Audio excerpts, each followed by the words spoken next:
Over 800 islands dot Britain's coastline. Some of the most spectacular can be found off Scotland. These islands have been a sacred destination for centuries. Christian missionaries arrived here 1,500 years ago to spread a new faith. And amid this breathtaking beauty, their legacy still lingers today. My name is Ben Fogle. Over 2 decades ago, I was marooned on a remote Scottish island for a year for a TV show called Castaway. Like those early pilgrims, I have a deep connection to these islands and their religious and spiritual heritage. This is so peaceful. In this series, I'm setting out to explore how sacred traditions still survive in island communities today. Islands just have a special spiritual energy. And experience the power of these landscapes to inspire wonderment and faith. I just know that I can walk along the beach and feel the presence of God.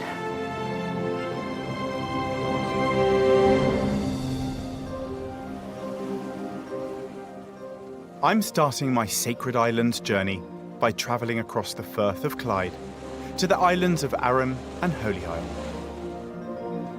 This is where I come to just soak it up. I'll meet people for whom faith and land are deeply connected.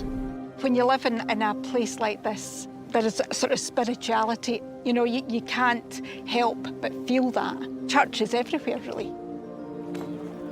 And find old religions in new places. The minute I stepped off the boat, I felt like I'd arrived somewhere very special.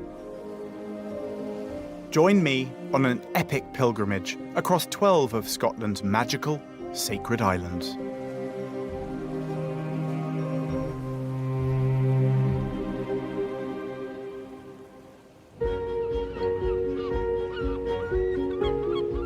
I'm setting off from the mainland port of Ardrossan and boarding one of Scotland's busiest passenger ferries. Each year it takes nearly 700,000 visitors to the Isle of Arran. It's just a short 55-minute journey. I can already glimpse the island through the haze across the water. Arran lies 13 miles away, across the Firth of Clyde. Plunging to depths of 160 metres, these are Britain's deepest coastal waters. From here, I'll take a short hop across to Holy Isle, off Arran's east coast, before returning to Arran for my remaining time on the island. What's particularly unique about this island is that if you get your timings right, you could be from the centre of Glasgow to Brodick, where this is going in about an hour and a half. And I'm wondering what that does to the spirit of the island. I'm wondering how that changes the dynamic there, because there's huge urban conurbation just a stone's throw away, and yet that is wild.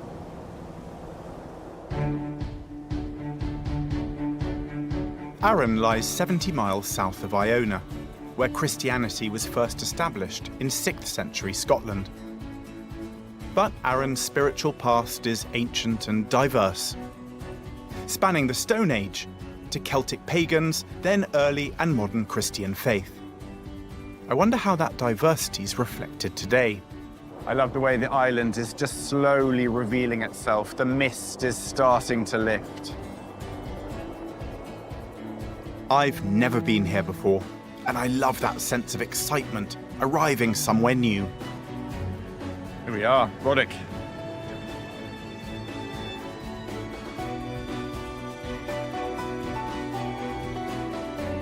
Arran was formed by ancient volcanoes, and the island surrounds its magnificent central peak, Goat Fell.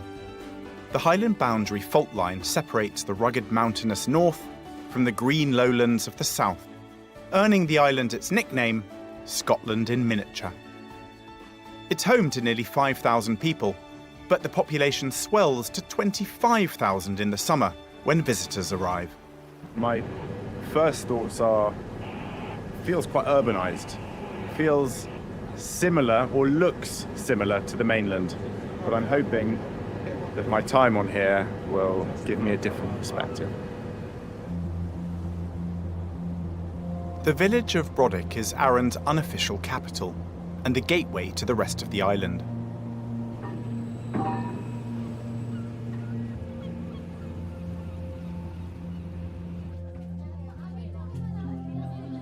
It's always busy at an island harbour, so I'm heading south and off the beaten track. My journey's starting on Arran's southwest coast. It's the least developed part of the island, and soon the urban feel of Brodick gives way to the island tranquility that I'm so drawn to.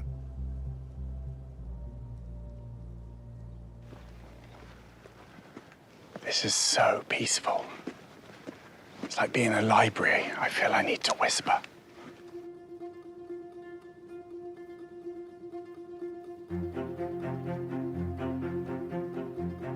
In this fertile part of the island, the land bears hallmarks of the continuous worship in all its forms that has thrived here for thousands of years. Land and religion are traditionally deeply connected, as countless generations have called upon their faith to provide for them. I've come to meet Donald Curry and his family, to discover if a bond between farming and faith might still exist here today. Hey, Donald. Hello, Ben. Nice to meet you. Can I come in? Of course you can. Thank you so much. Could you imagine living anywhere else? Probably not. I'm lucky at what I do. I like my job. I suppose it's maybe part of my hobby as well. Yeah. And it is a lovely place to stay. Look at the view from here. Well, no, don't. You look at the road. I'll look at the view. That's okay. Wow.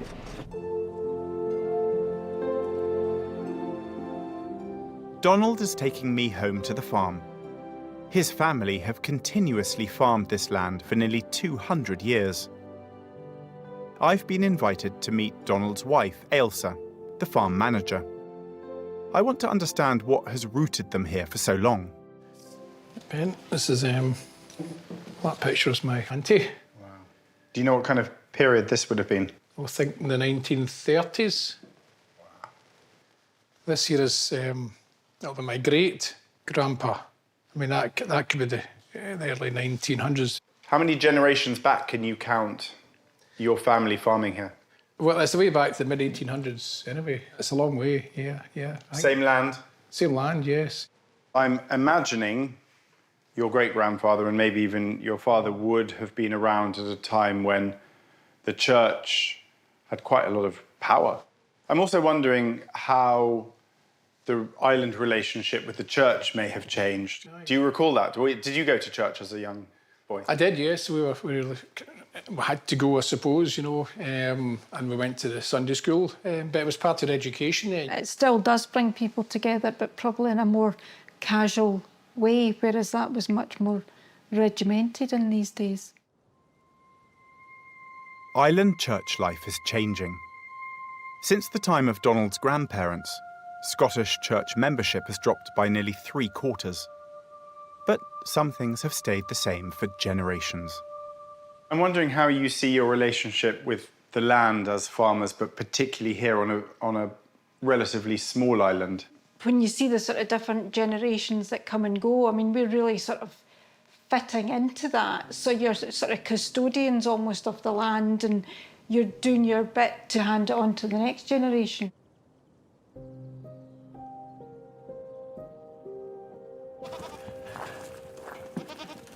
The next generation of Currys is 18-year-old Donald Jr. and 14-year-old Andrew. Donald Jr. has decided to one day take over the 200-year-old farm. I've asked for a tour, and I'm keen to learn more from him about growing up here.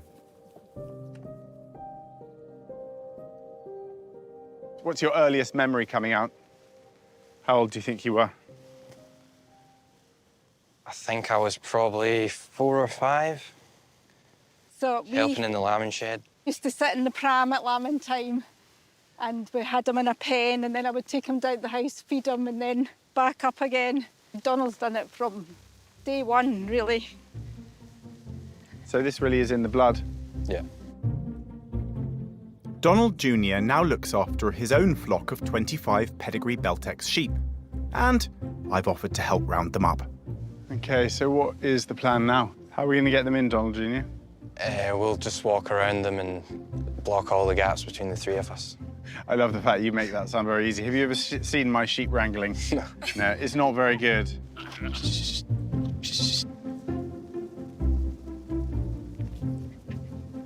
This isn't going to go so well. With absolutely no help from me, the sheep are safely in their pen. There's some young whippersnappers in there that aren't so keen to do what they're told. It's a chance to learn from Donald Jr. more about his plans for the future. He studies agriculture at college on the mainland, returning home each week to help out on the farm. Your family have many generations that have worked this land. Do you feel a pressure that you have to do it? I do want to keep it going. I'm not pressured, though. I do want to keep it going because I feel it's important. How many of your friends from school are still here or are planning to stay? Not many, quite few. I was one of the only ones. I've got the farm here, that's what's keeping me. I just love it here. Just love helping on the farm here. Yeah, I always want to come home. There can't be many 18-year-olds with such a sense of purpose as Donald Jr. Though church life isn't as active for the family as it once was, when the boys were young, Ailsa was keen to share with them something that's still important to her. I was quite particular that my boys were brought up in the church. They went to Sunday school every week, and I just think that's really important. It kind of gives you a grounding in life, and, you know, no matter where they go from now on, whatever happens, they always have that kind of in their little filing cabinets to refer back to. I think that is really important in life. You know, when you live in a place like this, you know, there is emotion, there's values, and there's sort of spirituality. You know, you can't help but feel that. And I mean, the church fits into that as well. You know, church is everywhere, really.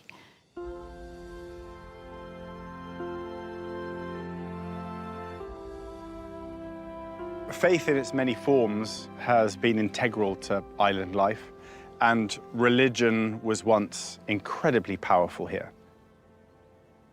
And I'd argue that the faith that Donald and Donald Jr. have is in the DNA that's in the soil that worked for their family, that worked for his father and great-grandfather and great-great-grandfather.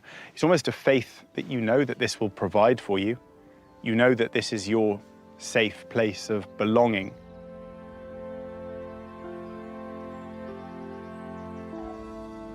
For 7 generations of the Curry family, the role of faith has been adapting and changing. It's now time for me to explore more of the island, to discover what might happen as people start to move away from traditional church life.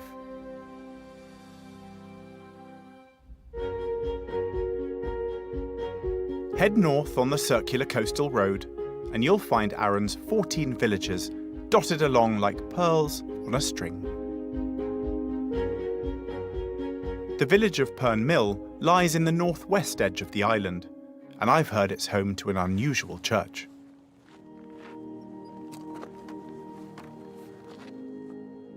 Nestled in the hillside, as if it grew here with the trees. It's not a grand building, but it's certainly an important one. In the mid-20th century, Sunday worship was a way of life for many Scots, and church membership peaked at around 2 million. So-called tin kirks made from corrugated metal were manufactured on the mainland as sort of ready-made churches and brought to island villages. It was a simple way for small communities to create their own new places of worship. But traditional worship is changing, and there are questions about the long-term future of many of Scotland's churches. Sadly, just a few months ago, after a century of use, the islanders came together to bid farewell to this church as it closed its doors for the last time.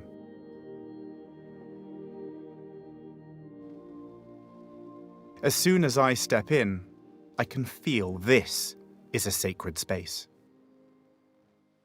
Such a powerful smell. It's sort of damp wood, unused. This was built in like the 20s, prefab. Quite a beautiful prefab. It was used for 100 years here. Remember the really basic heaters under the pews? You just plugged them each one in, warm up the legs. I'm not a churchgoer, but I appreciate a sacred, special space, particularly one like this, funny enough. I think the love that has gone into this church, the generations that have come into this temporary structure, can't be underestimated. You can kind of feel the power that once was. And there's a melancholy in here. Yeah, there's a sadness to any place that has been abandoned. But if there simply isn't the congregation, that's symbolic of a change in the community.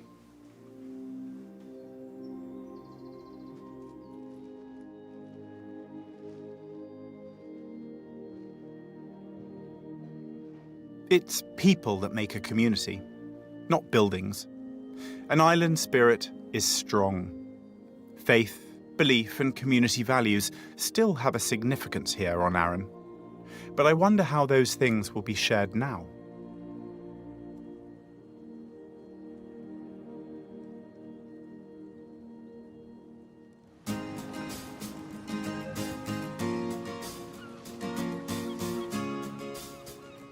It's early morning in Brodick, and I'm waiting at the harbour for a delivery from the mainland.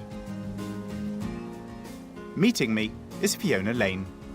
Fiona, Ben. how are you doing? Even if you don't have a faith, community values are the pillars of island life. Fiona has enlisted my help today, so she can show me more of the island and introduce me to some of the residents. Good morning. She's collecting newspapers to deliver to the island's 6 shops. Right, I can help you put them in. Do they have to go in a specific order? Yeah, they've all got their own number for each Okay. shop. Okay. So they go in their certain piles. Yeah. Okay, you might have to direct me. Shall I open this for you? Yes, please, thanks. Fiona grew up in Lanarkshire, but moved to Arran in the 1990s, after many summers holidaying here as a child. Yeah. The easiest thing is if I just give you a bundle and Yeah. then I can sort them out once we get them in. Okay. She started the paper round in her early 20s, and nearly 30 years later, she's still doing it. There we are, good to go. How many miles do we have to cover today? About 30 miles today. 30 miles. Considering I do 25,000 a year, that's... 25,000 miles a year On a Arran. small island. Yeah. The newspaper round is just one of 4 jobs that Fiona does to keep the island ticking. As an on-call emergency volunteer for over 600 hours each month, she's a modern-day Good Samaritan, helping to keep her community safe. I just spotted some of your medical stuff in the back there. Yeah, that's my first, So first this is- responder bag. So this is this is the newspaper delivery van and the first responder Responder van, van. and the Coast Yeah. Guard van. I do a lot of different things. Yeah. How do you prioritise? What happens if you suddenly get a call out, like a shout from the Coast Guard? Do you drop everything and go for that? For a first responder call, yeah, you drop everything. Do you have a blue light you can stick on your roof? Not allowed. No. Oh. No. You have to drive by the rules of the road. Sure.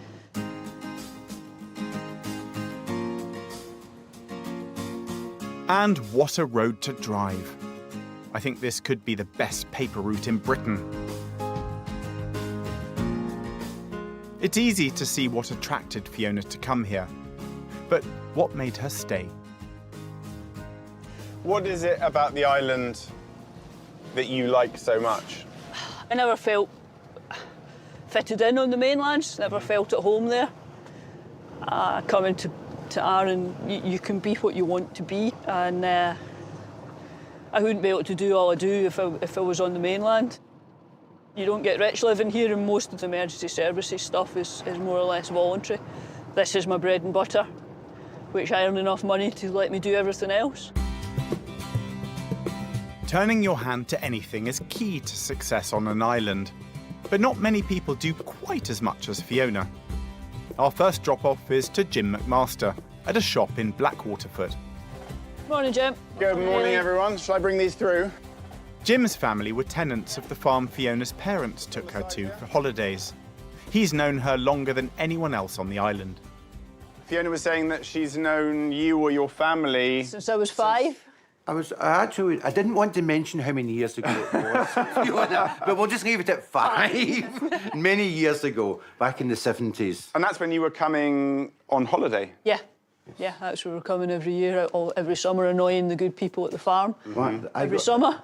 That's when I got this idea that of working continuous. She believes that that's how we all do it. We just do it for the summer when the visitors are here. In the winter time, we go back to being the usual. It sounds like she works pretty hard. On the job she's got, on the hats she wears, from the fire brigade to the Coast Guard to the papers. Quite amazing watching her from a distance. She just likes to know what's happening. Some people say it's nosy, some people say it's a good neighbour. And that's one of the things we try to preserve in the island, is the community spirit. I want to keep chatting, but we're on a tight schedule, and it seems I'm already slowing things down. That's not too bad, is it? 9:30? We on time today? No. I wonder how that tourist summer season that Jim mentioned affects island life. Population here will maybe increase to 25,000 in the summer. Will it? From how much? From about 5. How does that impact the island itself? There's a strange feeling when the last ferry leaves. There's a sort of calmness and tranquility falls over the place. And you can almost feel it sigh. I love that. So it also enables quite a strong community to within, you know, to build up, and there's an element of looking after each other and a resilience. You know, that being an island, you have that inner resilience as individuals and as communities. Fiona has provided that resilience through her work as a vital services volunteer. But she's also been there to give emotional support to those who've really needed it the most. So that's it for the final drop. Okay. Hazel Cranston was facing particularly tough times when Fiona stepped in to help. How would you describe Fiona? Sounds to me like she's a little bit of an island hero. Oh, she definitely is. She definitely is. Yeah, I don't know what I'd do without her. I don't know what the island would do without her, to be honest. I'm welling up even thinking about her and everything she's done for me. Why does that make you so emotional? I think I might have thrown the towel in a long time ago if Fiona hadn't been there for me.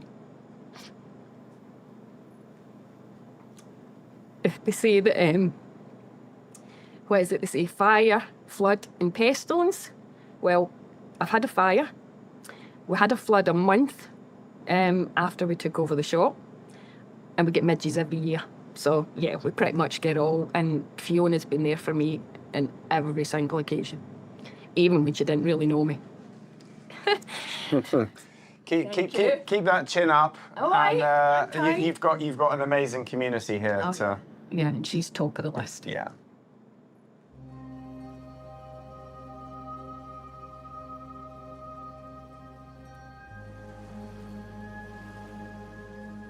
I've had such a fun morning with Fiona, helping her out.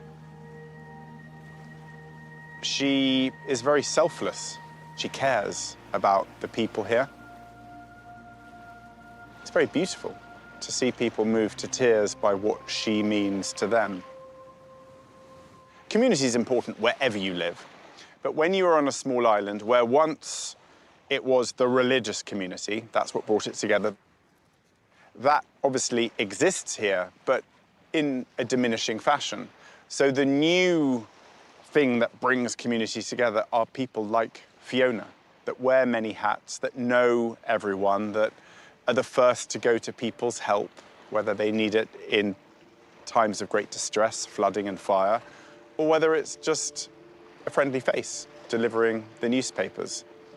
And she has shown me a side of this island that I could never have experienced as a visitor. And I feel very lucky to have seen that side.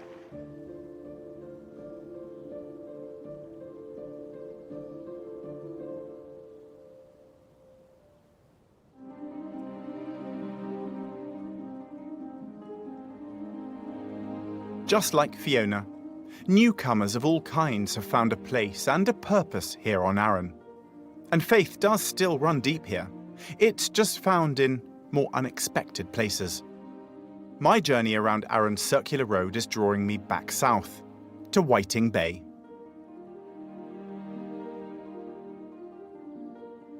Friends Barb Taub and Sharon Shenhov and their families are the only Jewish residents on Arran. Barb and Sharon? How are you? Barb moved here from America, and Sharon splits her year between Arran and her home in Israel. I'm curious to know how their faith fits into their lives here. Very nice to meet you, Bob. So nice to meet you. Really nice to meet you, Nice Sharon. to meet you. Well, come on in. Thank you so much. I'll show you. Thank you. Barb and Sharon founded a Jewish association to share their culture and faith with curious islanders, with concerts, theatre nights, and baking workshops. How many members of the Arran Jewish Society are there? It's the two The of you. two of us. We're exclusive. Amazing. And you guys have agreed to give me a little insight into Jewish baking? Not only Take this bagels, way. you're going to make challah. Okay, I Can you can't wait say to... it? Challah. Challah. Challah. It's our Sabbath bread. Kind of clear your throat as you say. Is it? Okay. Where's the kitchen? Come on back the this way. way. Challah is the special braided bread eaten at Shabbat, the Jewish Sabbath, a holy day of complete rest from sunset on Friday to sunset on Saturday. For observant Jews, like me, we don't do any work on the Sabbath. We don't cook on the Sabbath. Everything is prepared before we light our candles.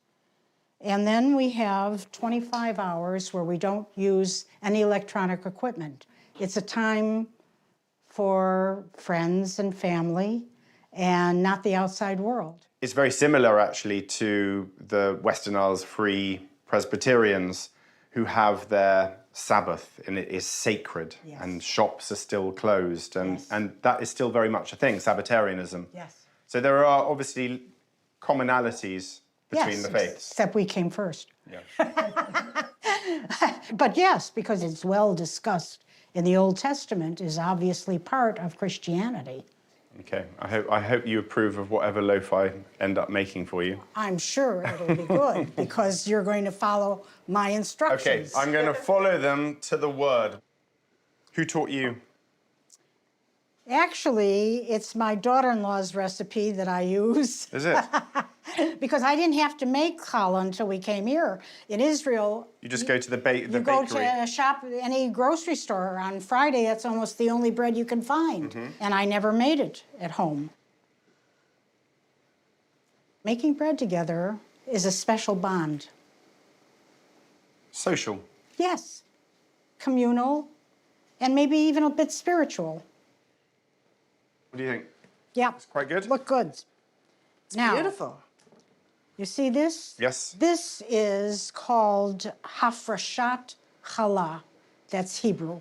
It means taking a portion out of the dough and baking it separately and really burning it. Oh, right. And why is that?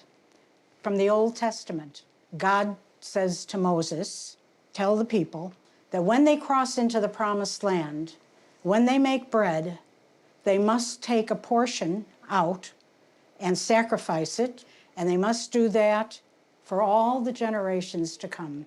So all my foremothers for the last 3,200 years have been doing this, and I'm part of a long, long chain of taking the dough, which we will burn. And to show that I'm grateful that we were taken out of slavery into freedom.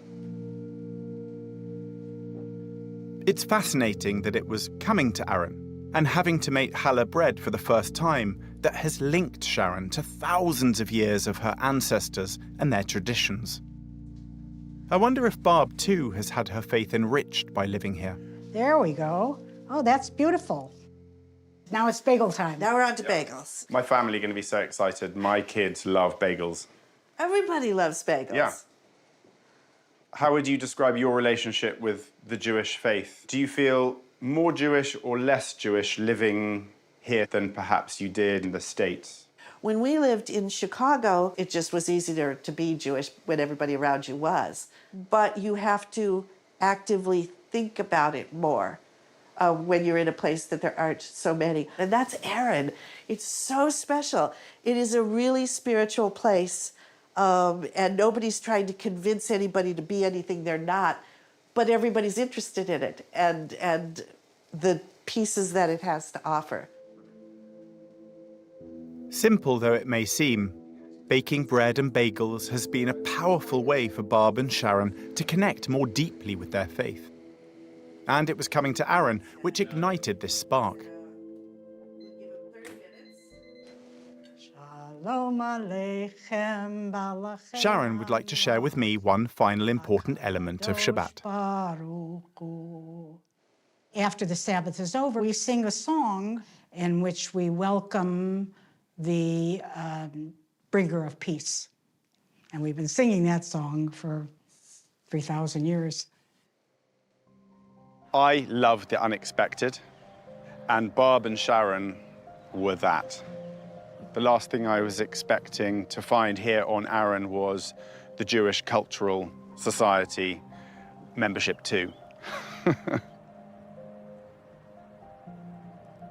And I love the fact that that's what islands do. Maybe they bring out the best in you. Maybe they bring out elements of you that you have hidden away or you haven't been able to celebrate.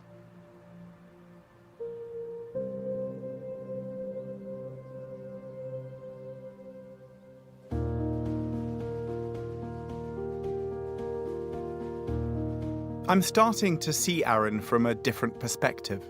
It's not that religion isn't strong here. Instead, the island is embracing unexpectedly new and diverse faiths.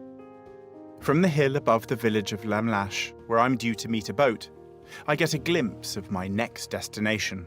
Arran really has a very unique feel to it that's very different to many of the islands I've been to, that are a little bit more remote, a little bit more rugged. Feels that much more urban here. But my eyes are now drawn to that Holy Isle, which I can't help but feel will have that draw and that spirit that I often look for in an island. A ribbon of sea 1 mile wide called Lamlash Bay separates Arran from Holy Isle. The ancient Celts once called it Inishoran, or Land of the Water Spirit, and in the 6th century, Christian pilgrims made it their holy place too. I'm following the path of one of them, St. Malasha, the son of an Irish prince. He rejected the throne to lead the life of a hermit and chose Holy Isle. I want to discover what it is about Holy Isle that's made it such a sacred place.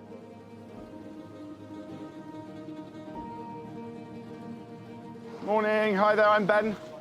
It's just a 10-minute journey with boatman Grant. Hello, Ben. Welcome aboard. Thank you so much. He runs the dedicated boat service to the island.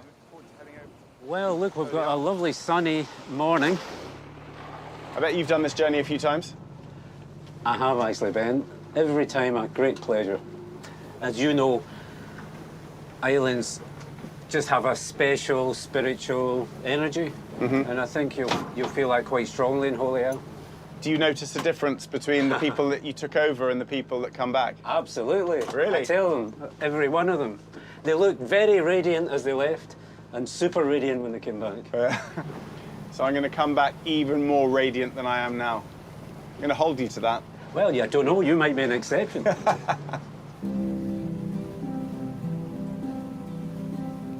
Even from far away, the island looks glorious. It feels like I'm reaching somewhere otherworldly. Two red-robed figures on the shoreline hint at who lives here now.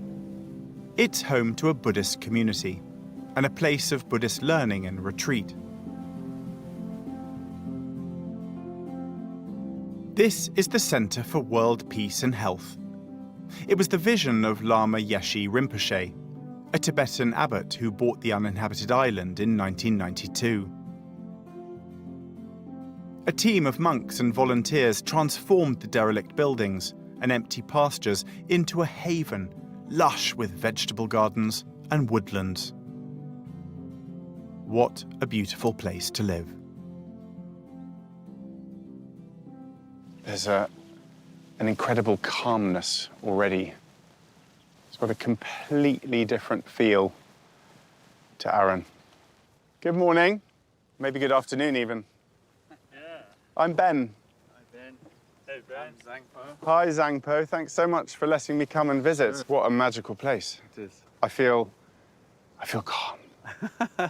Well, then it's definitely an impact, isn't it? Because that's immediate. It is. I'm obviously just a day visitor. Any rules I need to be respectful of? Well, generally, we kind of ask people to follow the 5 basic precepts. No lying, no stealing, no intoxicants, respecting other people's commitments, and you got me now. I've forgotten the 5th one. Don't worry. We'll come back later. Can you remember the 5th one? No killing. There you go. That's important for a Buddhist. Or for anybody, probably. Right, I like that one. We'll stick to that one. Yeah. Can I have a little look around? Yes, sure. Thank you so much. Thank you.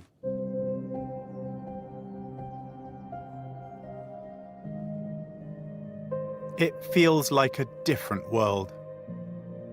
I'm greeted by stupas and flags, something I recognise from my travels through Nepal and Tibet, but which I never expected to see in the Scottish Isles.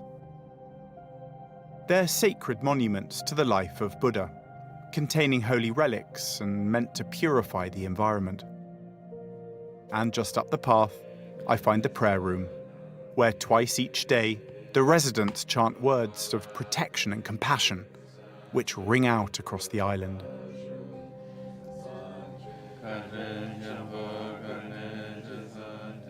Karma Zangpo is an ordained Buddhist monk. He's lived on the island since the 1990s.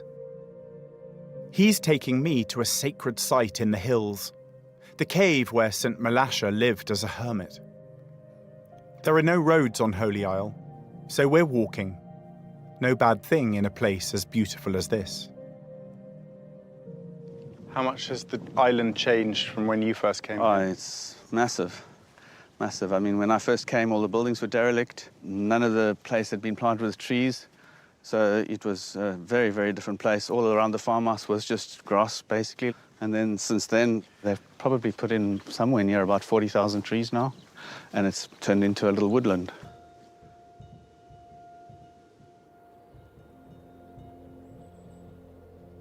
The Buddhists chose this island for the spiritual power they felt here, just as St. Malasha had. Tibetan yogis and Celtic Christians share a tradition of seeking solitude for their prayers and meditation. This is St. Malasha's cave. He spent a decade here, under this simple rock, living from the land and sea, drawing water from the spring nearby. The cave and holy spring is still a sacred site visited by Christian pilgrims today. Living here without any basic comfort was an act of true commitment to be closer to nature and God. That's a pretty basic place to exist. Generally, they were very tough individuals, very dedicated. And so that kind of hardship was what they were looking for. Could you imagine doing that? I could have when I was 20, and now I'm not so sure. There was a time in my life when I did think that that was what I wanted, and I did end up spending a year in the desert in Namibia, living a life of simplicity, sort of prayer and such. But to really authentically do this now would be very difficult in the West. There aren't really places that you could do it. What was that year of solitude like? It was amazing, yeah, it was very beautiful. It was similar to this, you know, it had that sort of quality of stillness and kind of naturally supportive of contemplation and prayer. My journey through the islands is to try and understand some of the historical legacy, but also to maybe understand my own faith. I'm wondering whether you think there are particular places that just attract people of all denominations. I think absolutely there definitely are environments that would attract anybody who had that sort of inclination to focus inwards and to try to come to some level of deeper understanding or connection. The minute I stepped off the boat, I felt like I'd arrived somewhere very special. There's a nice expression that the sky and the earth are closer. That kind of a metaphor seems to encapsulate something that describes the sense of it, you know, because you can't really say what it is.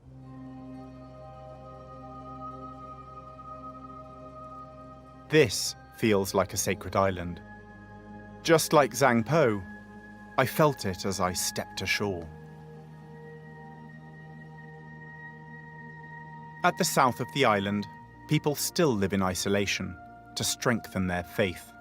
In these cave-like shelters, closed to the outside world, they practice meditation and the teachings of Buddha. But at the Peace Centre, people of all faiths and none are welcomed. I'm joining students from the University of Aberdeen who've come to learn how mindfulness could help with our very 21st century problems. So tell me, what are you all doing here? Are you on a course? Yes.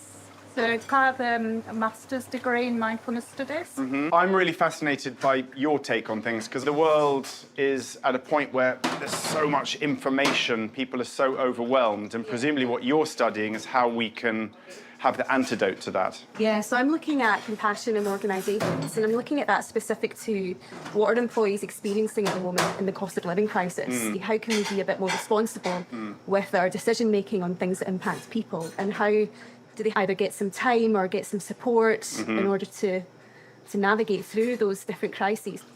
What advice would you give to anyone who is feeling overburdened by the world now? Just simple things like hand on heart, the warmth of the touch can really soothe you. So we're learning those techniques in self-soothing and kindness for when those moments do come where we're overwhelmed. To reach out and learn these sorts of tools would really be my advice.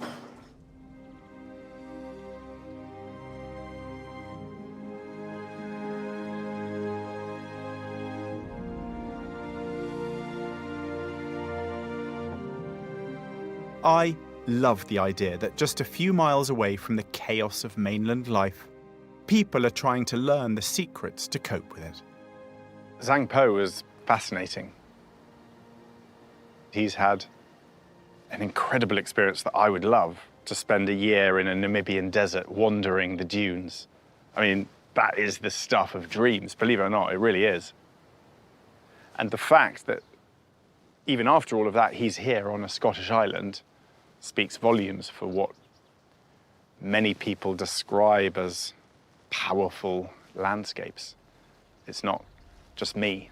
It's not just Christians. It's Buddhists and Jews and pagans. We can all see beauty in this. I'm only regretful that I don't get to spend a little bit more time here, because I think that's where you would get the real power of what Holy Isle is.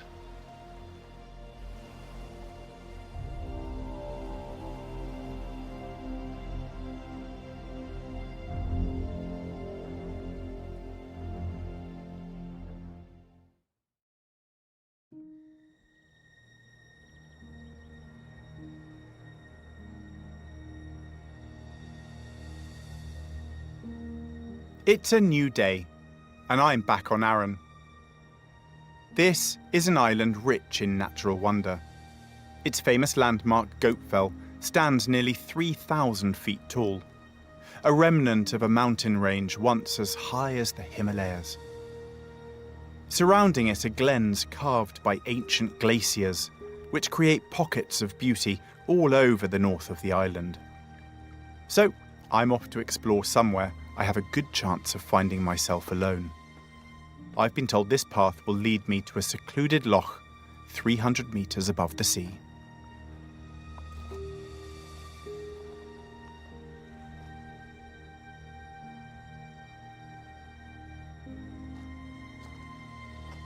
I don't really know where I'm going, but you can't go wrong. Just follow your nose and head up. As I climb higher, I can just glimpse the Mull of Kintyre in the distance.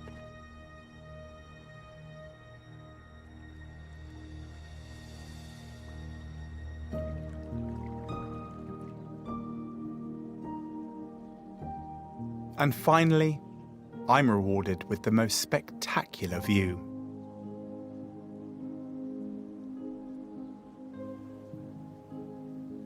This is Corryfian Lochen.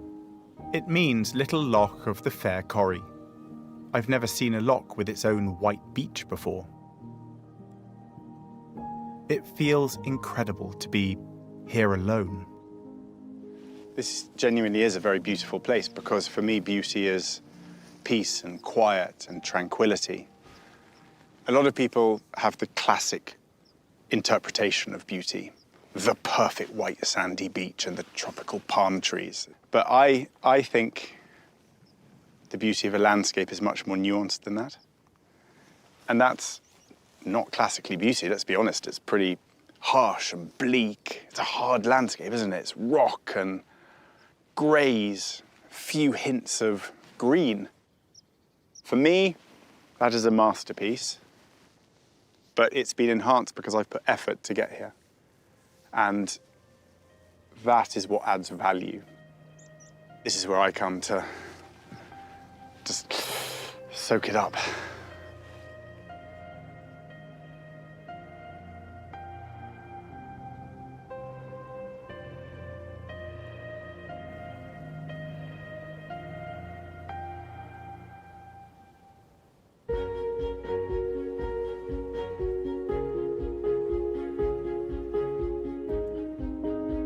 It's nearly the end of my time on Arran, and I'm heading back to the coast.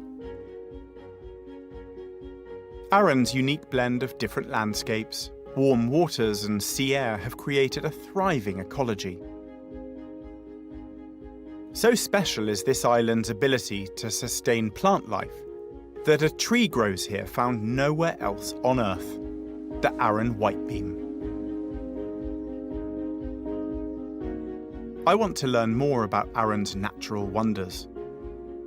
At the island's southern tip is one of its best kept secrets, a beautiful apothecary garden owned by herbalist Keith Robertson. Hey, Keith. Wow. Look at the view you have here. Nice, eh? Absolutely beautiful. Look at this place. Oh, my goodness. Keith's beliefs explore an ancient Celtic form of spirituality, which respects nature and its seasonal cycles. Are you a native islander? Yes, born here in 19... There's something. Back when. Yeah. My grandparents came here in the early 1900s and were the doctors in medicine here, so third generation. Keith's grandparents were Christian medical missionaries, travelling to places like Peru to promote Western medicine and the Word of God. Here on the island, his grandfather was the community doctor and dentist. A century later, Keith's herbalism is an echo of his grandparents' interest in their community's health. Herbalists say we don't treat diseases, we treat people. And I think that's quite important. Hippocrates said it's not so important the type of disease a person has, more what type of person has the disease. What kind of things have you got growing here? This is mugwort. It's cleansing, it's antibacterial. And this is probably ones the Celts would have used, mugwort. Now you've started mentioning the Celts. This obviously goes back a long way. This is not something new. No.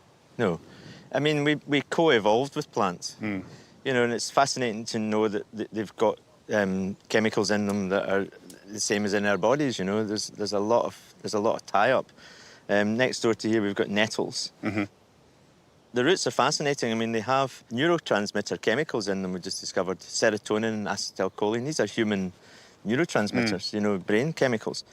But we also use the root of the nettle has an effect on the male hormone system, and actually helps protect against benign prostatic hypertrophy, swelling of the problems with the prostate. With the prostate, As a young boy growing up on the island, would your parents and grandparents have utilised all of these? Was this common practice on the island? Yeah, I think there's a lot of what we call folk knowledge. I think that knowledge is going away a bit, and it's trying to get people back into that knowledge because a lot of it is there for us, waiting. It's kind of freeing, isn't it, to know that. There's something rather humbling about using ancestral knowledge to look at the simple nettle and see it in a whole new way. From the herbs and plants Keith gathers in his garden, he formulates teas and tinctures as natural remedies, here in his beautifully old-fashioned dispensary. Wow. What a place. This is incredible. Tincture making, it's reasonably simple affair. You just need a clean jar, sterilise it, and then we just take the nettle roots, we've cleaned them off, and we would just chop them off a bit. So we're going to pour alcohol over them and leave them for a couple of weeks. Is that actually vodka in that bottle? Yeah, it's vodka. How do you actually consume it? What's the process? You can take drops of it, or you can dilute it in water. And your herbalist will tell you when to take it. And this is where it comes down to analysing the individual, their lifestyle, how they choose to live. Yeah, there's a sort of tie-in between the cosmos and the plants and the human being. And I think that's an important part of what we do, keeping that sort of tradition alive, that sort of connection. What does the island mean to you? It's always been home. It's always been home. I think people need that connection. It's people are kind of moving away from organised religions, but it's still important that we feel something bigger than us, I think. I use the word the divine to talk about things that are bigger than us. Nature is a force, isn't it, that's bigger than us. And then the whole universe seems to spin on miraculous lines, isn't it? I think it's good for us to have the feeling of being small, and that we leave the place better than we found it, if we can.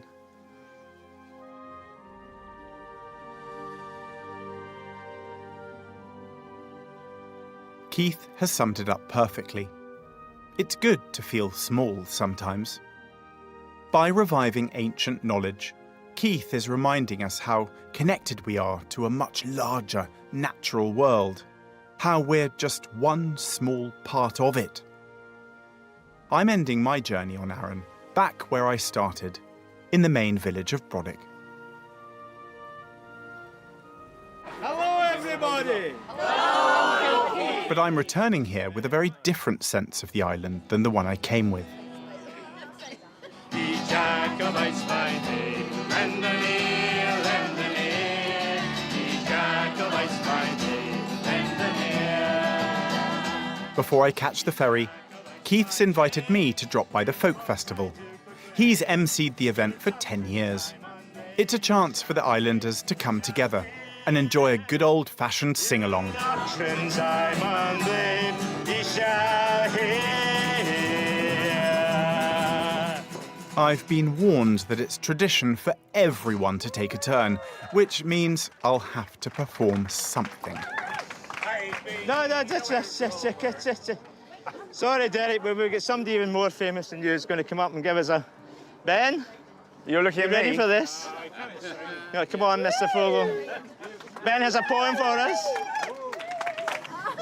I can't sing and I can't play an instrument, so I have spent a little bit of time putting some words together. Some of you may be thinking, who is he? Well, I feel like an honorary islander, and the islands mean a huge amount to me. So I have written, on my phone here, a little poem. It's called Thin Places. Lonely isle, far away, isolated, timeless landscape where few are located. Remote, marooned, secluded and distant, alone, cast away, secretive and persistent. Holy space, watery place, slower pace, my thin place, neither here nor there. Islands interrupt my dreams, invade my thoughts by any means. They take me to another place where nature and I can embrace in a very special space where time takes on a different pace. Here in my thin, thin place, neither here nor there. There you go. Thank you. Thank you. Well done, Seagull. And with that, it's time for me to say goodbye to Keith and to Arran. Ben Fogle, everybody! Thank you.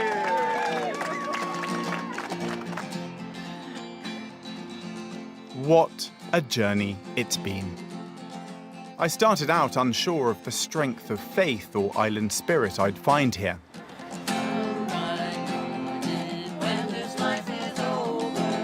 It's taken me a few days to really understand what the real character of this island is. And I think I was blinded by its proximity to the mainland and Glasgow.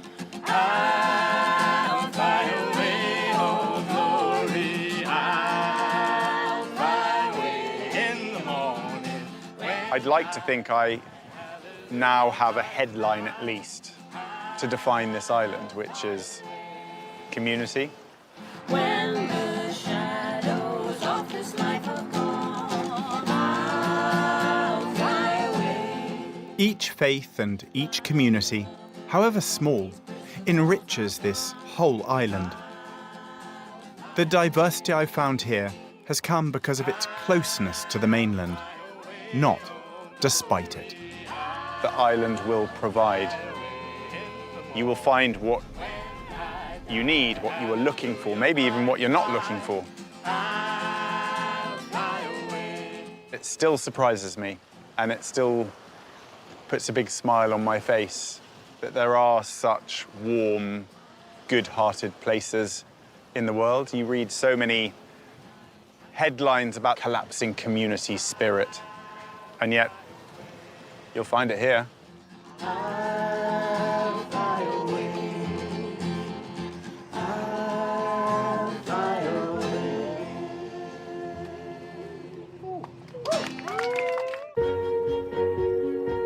Join me again when I'll be continuing the journey, exploring faith and spirituality in this extraordinary part of the world. Look at this place. Discovering awe-inspiring landscapes. The sea is alive, isn't it? It is. And meeting people who inspire me. It touches a nerve inside me, my heart. I just love it.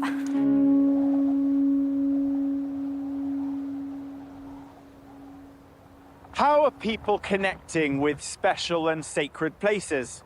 To find out more and to watch my exclusive interview with the Open University, go to bbc.co.uk/sacred islands and follow the links to the Open University.